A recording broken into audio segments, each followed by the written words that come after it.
তিনটি সার্কুলার লেটারের মধ্য দিয়ে মার্কস ও এঙ্গেলস যে সংগঠন তত্ত্ব নির্মাণ করেন তা ৬টি শিরোনামে আমরা বর্ণনা করতে পারি।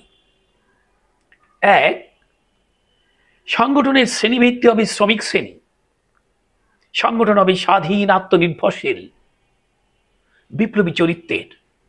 দুই, বাস্তব বস্তুগত অবস্থার বিশ্লেষণের মাধ্যমে সংগঠনের তত্ত্ব নির্মাণ করতে হবে।